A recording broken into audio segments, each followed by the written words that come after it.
on se retrouve pour une nouvelle vidéo cette fois-ci pour faire la comparaison entre un châssis d'une 1/8 tout-terrain et précisément une MP9E de chez Kyosho et un châssis d'1/10 piste de chez HPI. Donc je vais mettre la caméra là.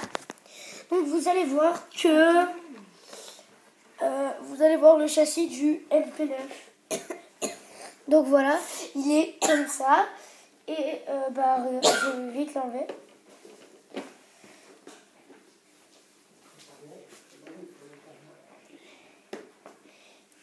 C'est un peu difficile à l'enlever, bien sûr.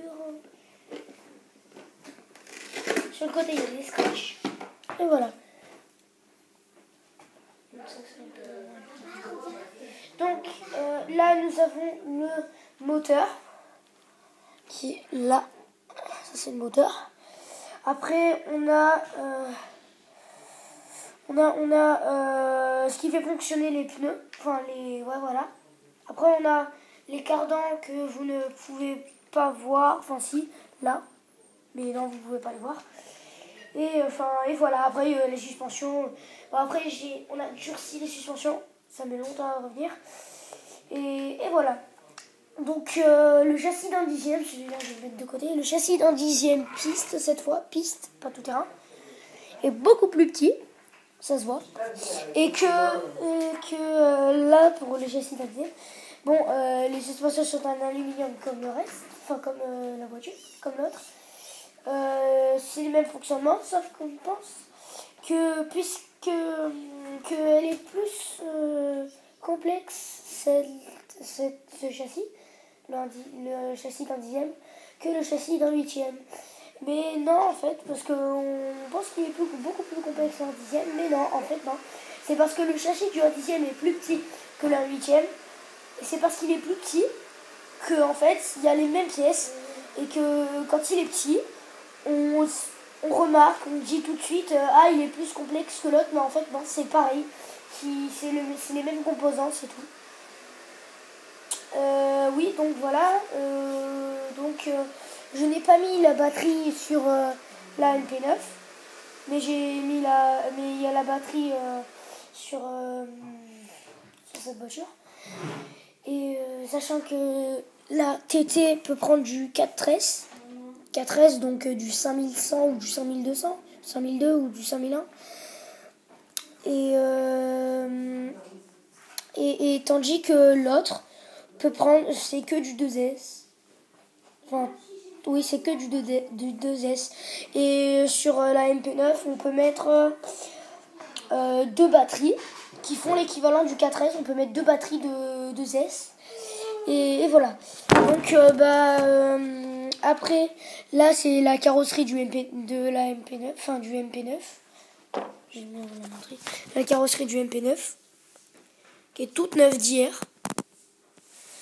Avec MP9 dessus, Orion, Zavox, la marque du moteur et tout.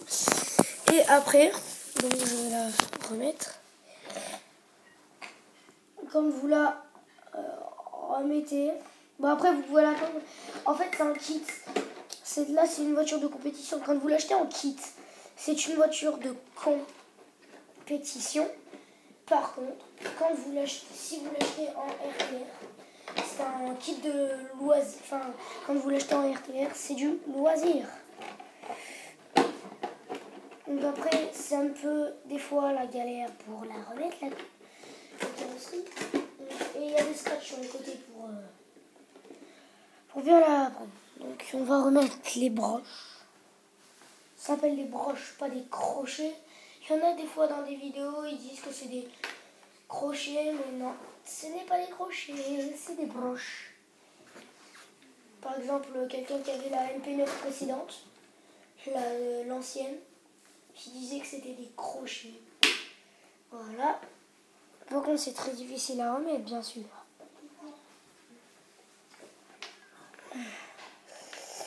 Ouais. Donc, et là, je vais vous montrer, là, enfin, la carrosserie. Bon, elle est pas neuve, puisqu'elle est... Je l'ai depuis un mois, au moins. Et je l'ai rayée. sur les côtés quand on tournait sur la piste. C'est une Spring de Flux. Donc comme vous pouvez le voir, c'est une Porsche 997 GT3 RS. Donc comme je vous l'ai dit, je me suis pris des petits virages la première fois que j'ai tourné. Mais après, ça s'enlève facilement avec de l'alcool, si vous voyez. Vous mettez un peu d'alcool sur un chiffon et c'est bon. Et ça s'enlève. Et voilà, donc ouais. Et l'intérieur, ça se salit aussi. Mais ça, je m'en fiche. Tout comme l'extérieur.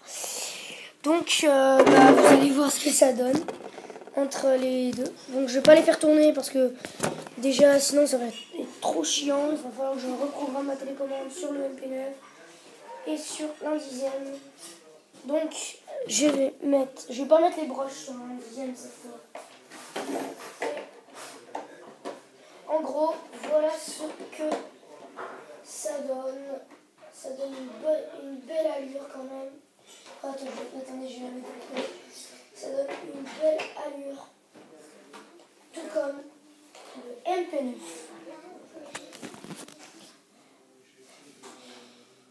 Sachant que la voiture, la Porsche, la Spring de Flux de chez HPI pèse 1,2 kg. Pèse, oui, 1,2 kg. Et sachant que celle-là, la MP9E, pèse 3,3 kg. Entre 3 kg et 3,5 kg. Donc 3,3 kg précisément. Voilà, j'espère que ça vous a plu. C'était Théo Chibob ou Théo, comme vous voulez, pour cette vidéo. Ciao, peace.